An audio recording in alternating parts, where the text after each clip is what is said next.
my name is Lauren, and today we're going to be doing a mohawk style updo on Janae here. The product we're going to be using is the Root Pump Plus. We're going to make sure that she has enough volume for her pompadour. We're going to be using the So You Want It All to add moisture to her hair. The Active Recovery to add some protein. Powder Play and the in-between at the roots to make sure that we get extra volume to have the big sexy hair. And then we're going to finish it up with some push-up to give a little bit of texture to her curls, as well as the frenzy to piece out the curls a little bit. So we've already shampooed Janae's hair with the Vibrant Color Lock shampoo and conditioner. That'll ensure that her magenta will stay nice and vibrant. We've already also applied the Root Pump Plus and blow dried it to give her the volume here.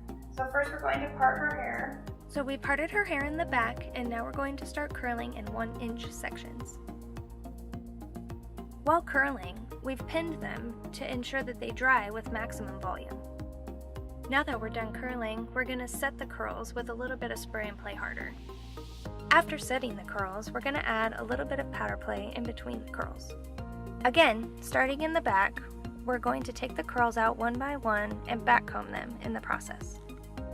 While brushing out the curls, be sure to use a boar bristle brush to ensure maximum smoothness. Be sure to backcomb the crown area a little extra.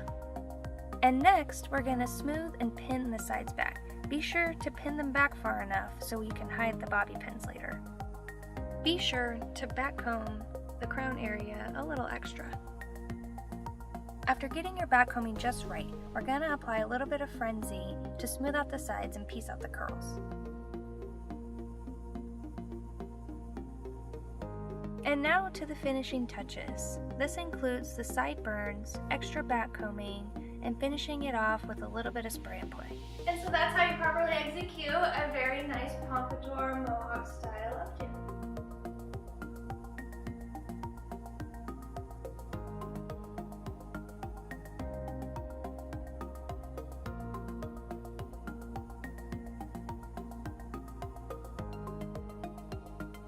And next, we're going to be doing a trendy men's haircut on Gabriel here. We're going to start with a number 2 on the back and sides. We'll be taking about 1/2 inch off the top, texture the top. That'll make it easier for styling.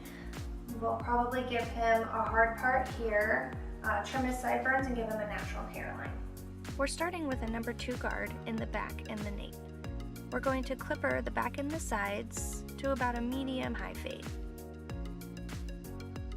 Next, we're going to use a number 1 guard to fade the hairline down to a natural hairline. Be sure to clipper in multiple directions due to growth patterns. After doing the major clipper work, we're going to go back in with the trimmers and detail the edges. After doing all the detail clipper work, we'll spray the top to prepare the hair. After preparing the hair, we'll go back in and start to blend the sides, and we'll cut the top. After cutting the top, we'll go back in and make sure the sides are well blended. When we're done blending, we'll go back in and give the top a little texture. After texturing the top, we'll go back in and define the hard part. Now that we finished the cut, we'll go back in and use frenzy to give it a little style.